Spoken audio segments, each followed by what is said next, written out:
Hello my dear students, welcome to my YouTube channel. Students, my friends, आज की जो हमारी क्लास है उसके अंदर अपन पढ़ने वाले हैं एनिमल किंगडम। स्टूडेंट्स, ये जो एनिमल किंगडम है वो आप नीट के लिए भी पढ़ सकते हैं, बट नीट के लिए जो है वो थोड़ा सा एडवांस लेवल हो जाएगा।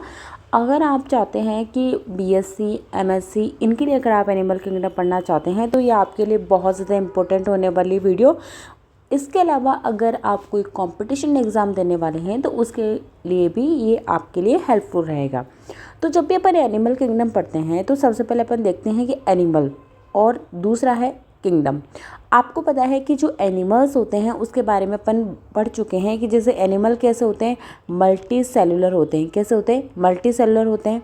एनिमल्स कैसे होते हैं? हेट्रोट्रॉफिक होते हैं। कैसे होते हैं बेटा? हेट्रोट्रॉफिक होते हैं। इसके अलावा ध्यान रखना है कि ये लोकोमोशन भी कर सकते हैं, रिप्रोडक्शन भी कर सकते हैं, ग्रोथ भी कर सकते हैं। इनका मोड ऑफ न्यूट्रिशन बेटा जो होता है वो कैसा होता है? होलोजोइक होता है। तो ये एनिमल के बारे में कुछ बेसिक बातें हैं। किंगडम के बारे में आपको पता है कि जो किंगडम होता है वो किंगडम जो है वो क्लासिफिकेशन की क्या होती है? एक यूनिट होती है। एनिमल किंगडम जो है वो क्लासिफिकेशन के सबसे लार्जेस्ट यूनिट होती है और सबसे स्मॉलेस्ट यूनिट जो होती है वो स्पीसी होती है। तो पर यहाँ पे जब अपन बहुत ज़्यादा लार्जेस्ट यूनिट पे पढ़ने वाले हैं, बड़ी यूनिट पे पढ़ने वाले हैं, जो कि सारे एनिमल्स जो है उस इसके अंदर इंक्लूडेड है। अब हम ऐसा तो है नहीं क्या कि सभी एनिमल्स को एक साथ में पढ़ सकते? नहीं, सारे एनिमल्स अलग हैं। आप लोगों ने पढ़ा होगा कि काफ़ी सारे फाइलम्स होते हैं। जैसे कि मैं बात बताऊँ आपको, पोरीफेरा, सिलेंट्रेटा, टीनोफोरा, ठीक है, एस्केलमेंथीज, एनेलिडा, आर्थ्रोपोडा, इकारोडर्मेटा, बहुत सारे जो है कोडेटा, बहुत सारे फाइलम्स हैं। अब इन बहुत सारे फाइलम्स के अंदर अपन जो है इनको इंडिविजुअल पढ़ेंगे अलग अलग। अब फाइलम्स को अलग अलग पढ़ने के लिए सबसे पहले अपन ने क्या किया? इनको क्लासीफाई किया है कि भाई हम इस एनिमल को इस कैरेक्टर के बेस पे इस फाइलम में रखेंगे, इसको इस फाइलम में रखेंगे। जैसे अगर मैं आपको बताऊं कि जैसे अपना जो पोरीफेरा था वो सबसे प्रिमिटिव जो है वो फाइलम है, और जो अपना एडवांस जो फाइलम है वो कौन सा है? अपना जो अपन पढ़ते हैं कोडेटा जो है वो अपना एडवांस फाइलम होता है। तो यहाँ पर देखो, फाइलम के सबसे पहले आप लोगों को नाम पता होने चाहिए कि कौन कौन से फाइलम है। तो थोड़ा सा मैं आइडिया दे देती हूँ आपको। देखिए, Porifera, Coelenterata, Ctenophora, Platyhelminthes, Aschelminthes, Annelida, Arthropoda, Mollusca, Echinodermata, Hemichordata और कोडेटा। तो ये जो नाम है वो आप लोगों को याद रखने हैं, और ध्यान रखना जो सारे फाइलम्स हैं उनको सीक्वेंस वाइज ध्यान रखना है आप लोगों को, कभी आगे पीछे मत करना, अदरवाइज आप लोग जो है वो क्लासिफिकेशन को लर्न नहीं कर पाओगे। तो सबसे पहले अपन जब क्लासिफिकेशन पढ़ते हैं तो लेवल ऑफ ऑर्गेनाइजेशन के बेस पे पढ़ते हैं। लेवल ऑफ ऑर्गेनाइजेशन का मतलब ये है कि कौन सा फाइलम के अंदर जो एनिमल्स है वो सिर्फ सेल से बने हैं, किसके अंदर सिर्फ टिश्यू है, या किसके अंदर ऑर्गन है, या किसके अंदर ऑर्गन सिस्टम है। तो यहाँ पर देखिए सबसे पहले अपन लेवल ऑफ ऑर्गेनाइजेशन के अंदर देखेंगे सेल्यूलर। देखिए, जो सेल्यूलर है उसमें दो टाइप हो सकते हैं, यूनिसेल्युलर और मल्टी सेल्युलर। ठीक, लेकिन आप लोग ना घबराना मत कि मैम मल्टी सेल्युलर तो जो है अगर होगा तो ये तो टिश्यू हो गया, ऐसा बिल्कुल नहीं है। देखिए, दो तरीके से मैं आपको बता देती हूँ। जैसे कि अगर ये सेल दूर दूर है तो बेटा ये मल्टी सेल्युलर है, और ये सेल्स अगर पास पास में है तो ये भी क्या है? मल्टी सेलुलर है। फ़र्क क्या है बेटा इसके अंदर? यहाँ पे ये मल्टी सेलुलर है पर सेल्स आपस में जुड़ी हुई नहीं है, कनेक्टेड नहीं है, तो मैं इसको क्या नहीं बोल सकती? टिश्यू नहीं बोल सकती। जब ये सेल्स कनेक्टेड होती है तभी हम इसको क्या बोलेंगे? टिश्यू। तो ये फ़र्क है मल्टी सेलुलर होने में और किस में टिश्यू है और किसके अंदर ही लेवल ऑफ ऑर्गेनाइजेशन सेलुलर है। तो यहाँ पे जो अपन मल्टी सेलुलर की बात कर रहे हैं बेटा, उसके अंदर सेल्स जो है वो आपस में कनेक्टेड नहीं है, सेल्स जो है वो दूर दूर है, सेपरेट है। बट यहाँ पे जो सेल्स है वो आपस में क्या होगी? कनेक्टेड होगी। तो यहाँ पर इस चीज़ को आप लोग ध्यान रखना है, ठीक है। तो सेलुलर के अंदर सबसे पहले आपको देखना है कि यूनिसेलुलर कौन होगा। यूनिसेलुलर का मतलब है कि यहाँ पर सिर्फ क्या प्रेजेंट होगी? सिंगल सेल प्रेजेंट होगी, और सिंगल सेल का एग्जाम्पल आप लोगों को ध्यान रखना है प्रोटोजोआ।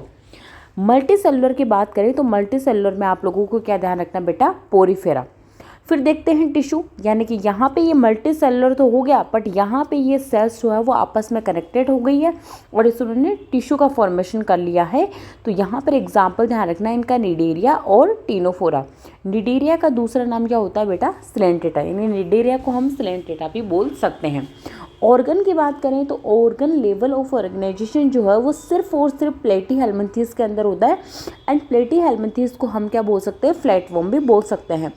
और ऑर्गन सिस्टम की अगर अपन बात करें तो ऑर्गन सिस्टम में कौन आएगा? एस्केहेल्मिन्थेस आएगा, और एस्केहेल्मिन्थेस से लेकर के कोडेटा तक सारे। अब देखो ऑर्गन सिस्टम एस्केहेल्मिन्थेस से कोडेटा तक है, तो यहाँ तो आपको दिक्कत ही नहीं। आपको लर्न क्या रखना है? सेलुलर में प्रोटोजोआ और पोरीफेरा, टिश्यू में आपको दो याद रखना है, सिलेंटेटा एंड टीनोफोरा, और ऑर्गन में सिर्फ आपको एक याद रखना है, प्लेटीहेल्मिन्थेस, और बाकी जितने भी रिमेनिंग है वो सब किसके अंदर आ जाएंगे? ऑर्गन सिस्टम के अंदर। तो ये हमारा फर्स्ट लेवल ऑफ ऑर्गेनाइजेशन जो है वो क्लासिफिकेशन का फर्स्ट बेसिस जो है, जो बेस है पहला, वो अपन यहाँ पे कवर कर चुके हैं। सेकंड देखिए, सेकंड है बॉडी प्लान, यानी इनका बॉडी प्लान कैसा है? तो बॉडी प्लान देखो, सेलुलर एग्रीगेशन भी हो सकता है, ब्लाइंड सेक भी हो सकता है, and tube with in tube भी हो सकती है। सेलुलर एग्रीगेशन का मतलब जस्ट मैंने अभी आपको बताया कि मल्टी सेलुलर तो होगी, लेकिन यहाँ पे सेल्स क्या नहीं होती है? कनेक्टेड नहीं होती है। तो यहाँ पे देखना सेलुलर एग्रीगेशन का मतलब क्या है?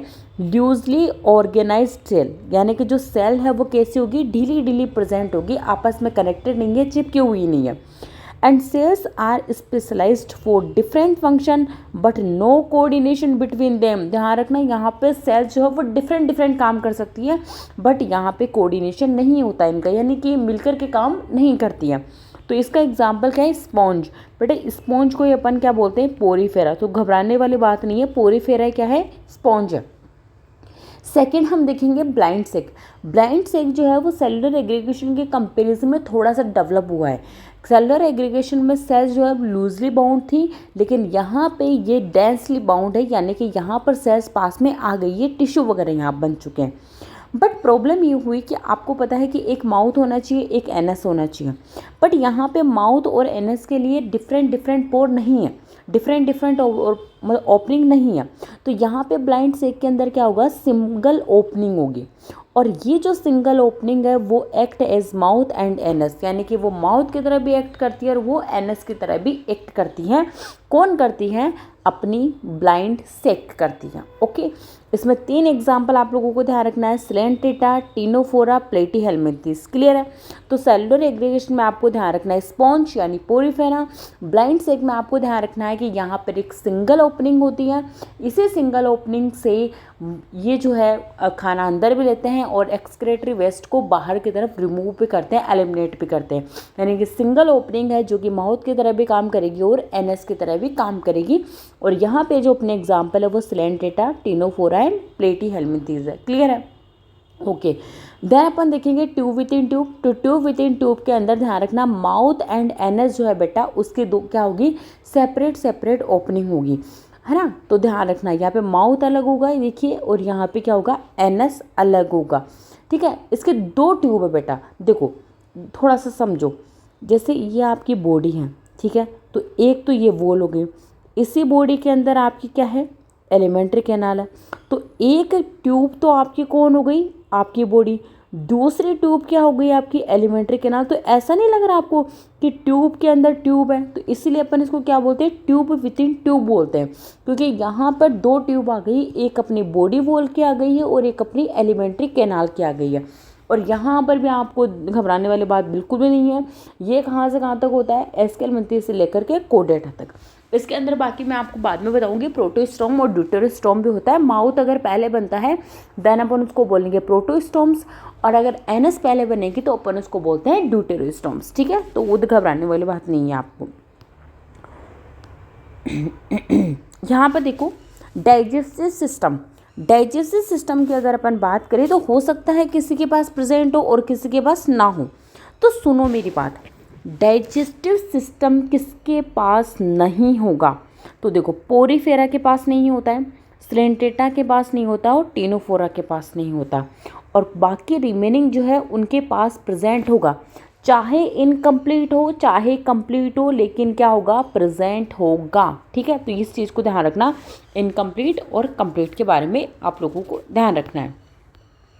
देन देखिए जर्म लेयर की बात करें, देखो आप लोग बताइए, जैसे गैस्ट्रुलेशन प्रोसेस होता है, आपने पढ़ा होगा जायगोट, मोरूला, ब्लास्टूला, गेस्टूला। तो जैसे ब्लास्टूला से गेस्टूला का फॉर्मेशन होता है तो वहाँ पर 3 जर्म लेयर का फॉर्मेशन होगा, एक्टोडम, मीजोडम एंड एंडोडम। तो यहाँ पे देखो जर्म लेयर, अगर 2 जर्म लेयर बनी तब हम उसको क्या बोलेंगे, डिप्लोब्लास्टिक, और अगर 3 जर्म लेयर बनी तो हम उसको क्या बोलेंगे, ट्रिप्लोब्लास्टिक बोलेंगे। तो यहाँ पे देखो 2 जर्म लेयर कौन सी बनी है, एक अपने पास बनी है एक्टोडम, एक अपने पास एंडोडम, यानी कि यहाँ पर किसका फॉर्मेशन नहीं हुआ, तो यहाँ पे मीजोडम का फॉर्मेशन नहीं हुआ। अगर मीजोडम का फॉर्मेशन नहीं हुआ तो फिर यहाँ पे मीजोडम की जगह क्या बनेंगे बेटा, तो यहाँ पे मीजोडम की जगह बनी है एक जेली लाइक स्ट्रक्चर बनी है, जिसको अपन क्या बोलते हैं, मीजोग्लिया। ध्यान रखना, अगर यहाँ पे सेल होती, ये बीच वाली जो मीजोग्लिया अगर सेल्यूलर होता तो वो मीजोडम में अपन उसको बोल देते, बट हमने उसको मीजोडम नहीं बोला है क्योंकि वहाँ पे सेल्स प्रेजेंट ही नहीं है। ये कैसी है, नॉन सेल्यूलर है, इस चीज़ को ध्यान रखना। तो यहाँ पे पोरीफेरा, स्टेनोटेटा और टीनोफोराइस के क्या हो जाएंगे, एग्जाम्पल हो जाएंगे। देन फिर देखिए, अब एक बात बताओ आप लोग, थोड़ा सा अगर आप लोग समझ पा रहे हैं जर्म लेयर के बारे में, तो यहाँ पर देखो अपन ने ब्लाइंड सेक वगैरह बनाई है। ठीक है, यानी कि यहाँ पर क्या प्रेजेंट नहीं है, अपनी मीजोडम प्रेजेंट नहीं है, तो अच्छे से चीज़ें डेवलप भी नहीं हुई है। और दूसरी बात देखो, यहाँ पर टिश्यू जो है वो ही प्रेजेंट है। ठीक है, यहाँ पे कोई ऑर्गन सिस्टम ही प्रेजेंट नहीं है। तो यहाँ पे देखो, अगर यहाँ पे टिश्यू प्रेजेंट है तो इसीलिए यहाँ पे डाइजेस्टिव सिस्टम भी प्रेजेंट नहीं है। पर ध्यान रखना, सेरेंटेटा और टीनोफोरा जब आप पढ़ोगे तो कहीं कहीं जगह पे आप लोगों को ये भी लिखा हुआ मिलेगा कि इनकम्प्लीट डाइजेस्टिव सिस्टम, तो घबराने वाली बात आपको है नहीं है। ठीक है, तो यहाँ पे अच्छी तरह मीजोडम भी डेवलप नहीं हो पाया, यहाँ पे कोई ऑर्गन भी नहीं बन पाया। ठीक है, तो इस चीज़ को ध्यान रखना कि पोरीफेरा, सेरेंटेटा और टीनोफोरा, और सबसे जो जिसके पास सारी चीज़ें लगभग एब्सेंट होगी तो ध्यान रखना वो कौन है, पोरीफेरा, और थोड़ा बहुत डेवलप किसके अंदर हो गया, सेरेंटेटा और टीनोफोरा के अंदर। ट्रिप्लोब्लास्टिक में कितनी जर्म लेयर होगी, 3 जर्म लेयर होगी, यानी एक्टोडम भी है, मीजोडम भी है, एंडोडम भी है। तो इसके अलावा जो कुछ बचा वो किसके अंदर आ जाएगा, ट्रिप्लोब्लास्टिक के अंदर आ जाएगा। तो ये जो है अपन इस वीडियो को ज़्यादा बढ़ाएंगे नहीं, अपन इस चैप्टर को जो है पार्ट्स में पढ़ने वाले हैं, अब एवरीडे के बेस पर पढ़ने वाले हैं। 10-10 मिनट की अपन वीडियो बनाएंगे इसके अंदर, और पूरा अपन कवर करने वाले हैं एनिमल किंगडम को। ठीक है, तो रोज़ अपन पढ़ने वाले हैं इसको, आप मेरे साथ कंटिन्यू बनाए रहना। एंड ये वीडियो आपको कैसी लगी मुझे ज़रूर बताना कमेंट करके। Thank you so much.